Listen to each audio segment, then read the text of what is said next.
Hello, welcome to AI and Sustainability, a podcast series that explores the intersection of artificial intelligence and sustainability. I'm your host, Nafisa, and this podcast is for anyone who's eager to understand how these innovations are shaping our world in daily lives. Every episode, we zero in on a central, thought-provoking question. Today, we're plugging into the big one. Should young people worry about how AI is changing the nature of work? We'll meet Lei Motilla, co-founder of AI4GOV Philippines, who will share her journey from developing a passion for community development to leading an AI social enterprise. We're here to explore whether it's time to hit refresh on how we think about jobs in the age of automation. So buckle up as we decode this question and see if the next-gen workforce should be raising alarms. Hello, Lei. Welcome to the podcast. So to start off our discussion today, can you tell us a little bit about yourself, about AI4GOV Philippines, what you do as your work? Hi, Nafisa. My name is Lei. I'm the Social Innovation Lead and co-founder for AI4GOV. We're a social technology startup working mainly to provide automation, data science, and community organizing services for the public sector. So an example of a project that we work on is we're specializing mainly in text analytics. So, for example, we build knowledge bases for the agencies that we are partnering with. And this involves creating the lexicon, understanding the domain, and then building the training data that is required in order to create the models. For example, our work with the Department of Health is about, at that time, it was about the COVID crisis. So we've created a knowledge base, topics related to COVID. That project has evolved and is now becoming more related to the national immunization program. I want to ask AI4GOV Philippines, what does the team composition look like? Is it mostly young people, older people? Definitely mostly young people. The median age should be about 25. And the composition is multidisciplinary. So some of us come from the development sector, like myself. My background is in community development. Others will be in communication, statistics, computer science, computer engineering, and psychology also. So a very diverse group of young people. What would you say is the advantage of working in a team like that mostly consists of young staff? Various backgrounds.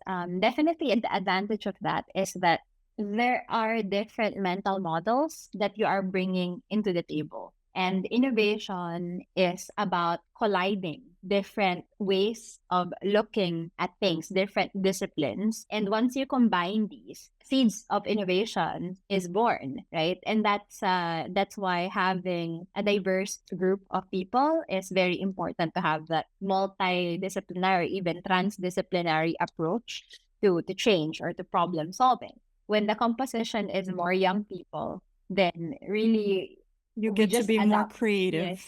Yes, creative, and we just adapt to whatever is needed. So nobody is going to have expectations of structure or...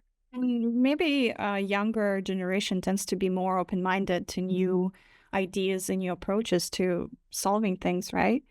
And actually, it's interesting that you mentioned that your personal background is in community development. So you didn't necessarily join this field being an AI expert in the first place, right? And our theme for today's episode is, should young people worry about how AI is changing the nature of work? And have you seen the trends change in the job market in the public sector or public services sector? AI technologies and firms like yours or NGOs like yours coming in with new tools to solve problems that have persisted for many, many years before? When we were starting, AI is still not the talk of town when it comes to the government sector. But after the GPT trend, there is much larger interest in the topic and how to apply it. And what I'm observing in the field is that multilateral organizations and international organizations like the UN are now promoting technical assistance that relates to AI or AI applications. And I guess this is the vehicle by which the government is able to try out when they're being assisted by international organizations in adopting these technologies. So that's, I think that's what I'm observing right now. I'm actually interested in how did you first, you mentioned that a few years back, like not a lot of people talked about AI tools. And it was ChatGPT that became this hot topic for everyone. So you, on a personal level, were you worried at the time about AI sort of replacing you and your job in your sector? Or did you have any concerns regarding AI becoming mainstream? Um, maybe let me start with my background because you mentioned a while ago, right? Community development. What does it have to do with AI? So I think for me, it had a lot to do with it, because in my field in community development, we conduct a lot of workshops, right? In the communities, far-flung areas. Personally, I've conducted so many workshops, livelihood workshops, disaster management workshop, youth development workshops, sustainable development workshops, so many workshops. But what I've noticed when I was in the field of community development is that it always ends up the same or similarly, that we have a lot of meta cards and then we do right thematic analysis of what people feel, what are people's aspirations, what are people's needs. And it's a very beautiful moment when you arrive at that point where there's shared consciousness and there's this collectivity in the development sector in whatever topic we are talking about, it be youth, women empowerment, livelihood development. However, after these workshops, it's in a Manila paper. It's in a cherished memory.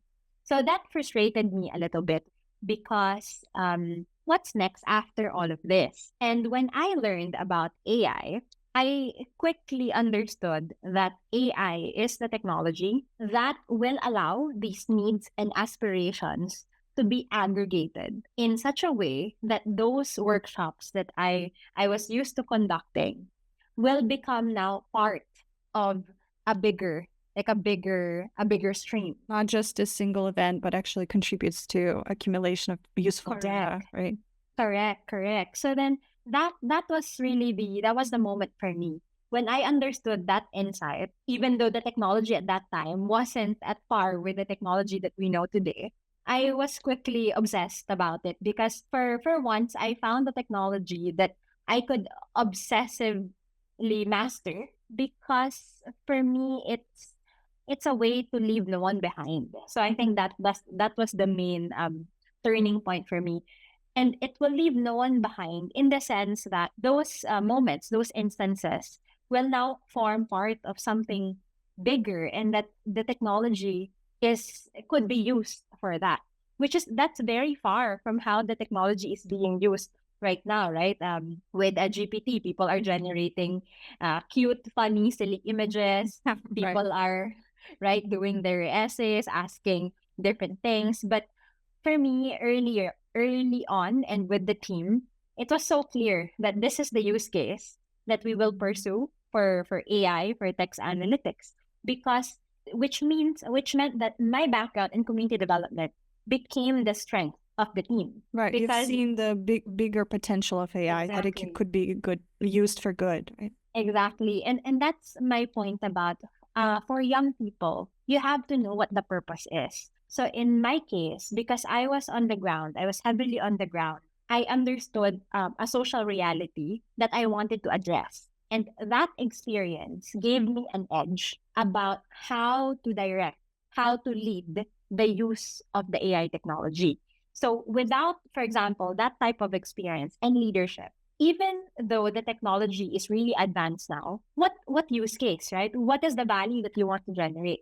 So for AI for Gov, because the insight was there very early on, we kept on pursuing this. We kept on developing and evolving to pursue that ultimate goal of leaving no one behind through processing the voices and expressions of people. So you mentioned actually that despite the fact that you had these sort of big aspirations for how AI could be used for human good or public good, Actually, reality shows that we use AI for a lot of very maybe unserious kind of tasks, like creating our essays or writing our poetry. And that's a source of a lot of concern for a lot of people, that AI will just replace all of those creative jobs that have very low entry level kind of. So do you think, like, working in the field, are you more optimistic or pessimistic about job opportunities in the future, or you think it depends on the context in the field, in the industry?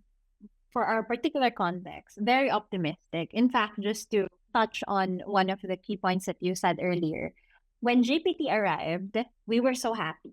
So we were absolutely happy because when we were still doing our classical models, it actually meant a lot of effort in creating your data, in sourcing and creating your data and labeling everything. So with GPT, we don't use it, the large language models, we don't use it to generate output. We use it to help us in building our databases, in improving the quality of the databases that we are trying to create as a training data for our model. So that's a bit different, right? Because if you know what you are doing, you're pursuing a leadership goal, you see these technologies as a way to accelerate. So instead of, we didn't use it in such a way that let's just use GPT to generate the program. So no, we use GPT as part of our workflow, but we are still absolutely leading the design, the programming, and the development of what we want to achieve. So that's a different shift. But do you think those AI tools made you more effective in doing your job, or maybe freed up some space for being more creative in devising solutions for specific problems? So in when you're doing your modeling for text analytics, it's important to understand the domain, the subject. As I mentioned, we're currently trying to do a model for immunization. You have to understand what are the important attributes of data when you're infant, when you're child, adolescent, adult, senior citizen. So it's important to understand these things. So then when we're creating a training data, we want to represent vaccination issues or vaccination inquiries or topics related to these 4 life stages.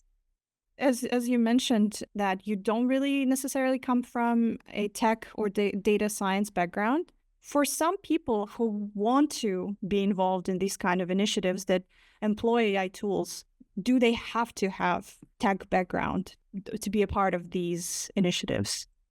Definitely not. And this is the message that I have for young people as well. Don't feel intimidated. My recommendation really is you need to have an area that you really care about and specialize in the domain. So that's maybe 50% should be about specializing in a domain that you care about. And then maybe some of it, maybe 30%, you need to have some data literacy. So you don't need to go deep into AI, but you need to have basic literacy. If you don't have basic awareness or basic literacy, it's easy for you to be swayed, or it's easy for you to feel overwhelmed, or you may not have the confidence to ask the right questions or to be critical. Since you started a few years back, if you could go back in time to 18-year-old Lei and give yourself advice on what skills you should develop or how you should start a career that involves AI technologies, what would you say to yourself? Definitely, maybe I would advise myself to love statistics more. It's Or start difficult with to love numbers sometimes. right. Because sometimes when you're in the classroom setting, and I remember this as my high school self, it's like, am I ever gonna use probabilities? Am I ever gonna use these things? But it's not too late. So for example, even though I came from community development, I had to upskill. So I had to learn about data analytics. I had to learn about data science. I have to be able to understand all of these. And I also took a master's in AI. Right, right.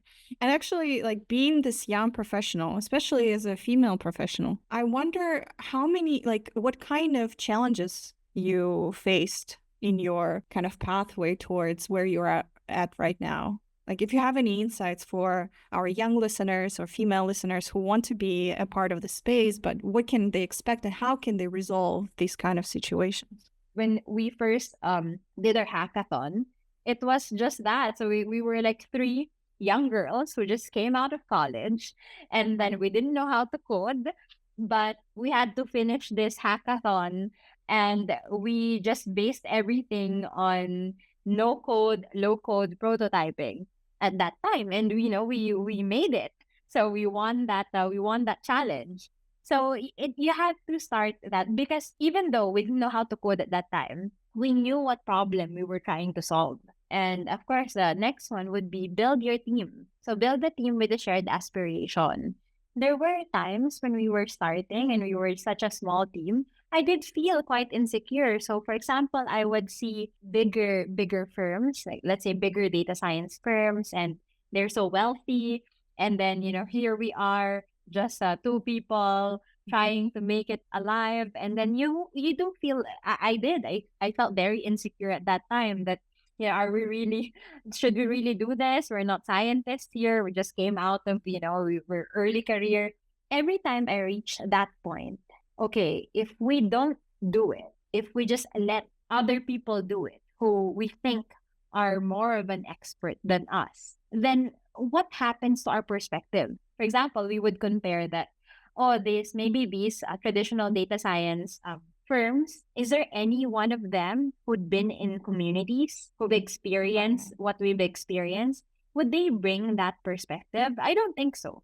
So then these things that we thought were our weaknesses, this actually flipped into becoming our main strengths, because we are so sure that, the leadership in, let's say, this big company, very unlikely to have had any community experience, right? So then it will be theoretical for them, even if they talk about data for good, data for good.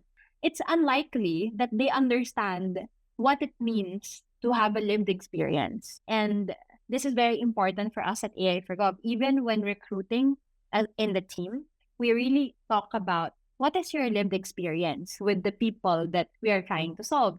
Let's say, how far are you from poverty? Do you have anybody in your family? So, because poverty should not be abstracted. Either you've had the lived experience yourself, or you are 1 degree away from extreme poverty. But you see it, you feel it. It's not something that is abstracted. Because then we can you just read on a piece of paper. Correct. And actually, it's so interesting to hear you say that your career started with these two other girls, right? These three girls with the one dream of making a change, right? And tech as a whole in AI field tends to be a male-dominated space. So how did it feel to be like this camaraderie of three girls trying to make a change in this big world? Definitely out of place. I would say that was we were just looking at each other and we're laughing. We were giving like eye signals to each other. Then what are we doing here? Like, I don't know what they're doing. I don't belong, right? We don't belong here. So I remember there was a hackathon that we participated, that it was just us. But to be clear, the co-founders of AI4Gov is it's not just three girls. We were three girls who participated in the early hackathons, but there were more.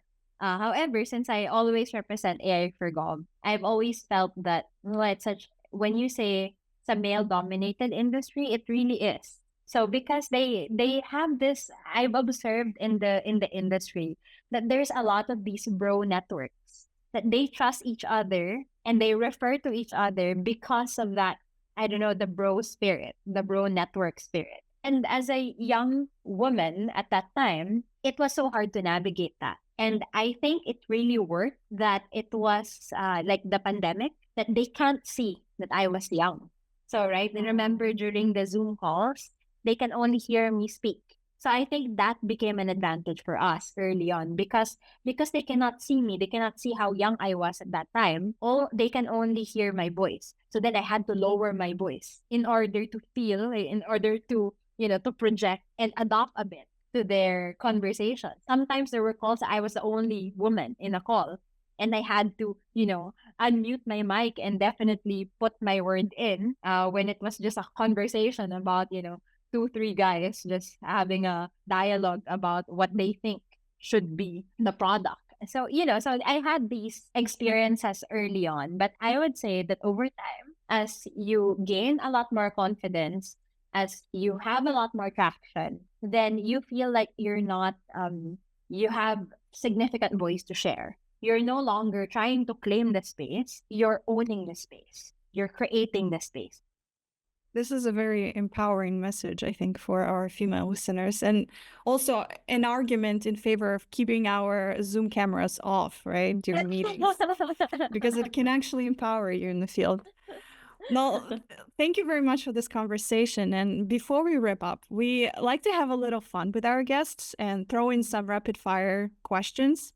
So it's time for our AI speed round. So I will ask you some random questions about AI, and we just want to hear your takes. Okay? Are you ready? Sure. Yes. All right, here we go. What's your favorite fact about AI, and why does it stand out to you? The fact that AI would accelerate the sustainable development goals. So that's a favorite for me because it's a very optimistic take about the power of technology if you shape it towards the goal that you wish to solve. Next question. If you could describe AI in 3 words, what would they be? I would use what AI4GOV stands for, appreciative inquiry for governance. That's very nice. That's very catchy. And a third question, which is actually the theme of today's episode, and it's bottom line. Should young people worry about how AI is changing the nature of work? No. No, you're very optimistic. You're like, take AI and use it to your advantage, right? Yes, exactly. Well, let's hear ChatGPT's take on this question. Young people should be aware, but not overly worried about how AI is changing the nature of work. AI is automating repetitive tasks and transforming industries, which can create uncertainty. However, it also opens up opportunities for innovation, creativity, and new jobs that didn't exist before. The key is to stay adaptable by continuously learning new skills, especially in areas where human qualities like critical thinking, creativity, and emotional intelligence are irreplaceable. Rather than worrying, young people should focus on preparing for a future where AI enhances human capabilities and reshapes careers for the better. Great. And our final question is, let's break down some basics for our listeners. This is our segment called AI Glossary of Terms. So let's do, how would you define AI? Okay, AI is when the program is learning by itself versus you are teaching it what to do. Great. That's a very concise and sort of simple definition, because there are a lot of definitions of AI, right? And Yes. people argue about it a lot. So thank you once again. That was a lot of fun, and it was a pleasant discussion. And thank you for joining us. Thank you. Thank you, Nafisa. And that's a wrap on this episode of AI and Sustainability. We hope today's discussion on the future of work has sparked fresh ideas about how young professionals can be future-proof in an AI-powered and rapidly evolving world. If you enjoyed this conversation, don't forget to subscribe so you don't miss our next deep dive into the world of artificial intelligence and sustainability. Whether you're a tech enthusiast, a sustainability advocate, or just curious about where the future is headed, we've got more thought-provoking topics and exciting guests coming your way. Thanks for tuning in, and until next time.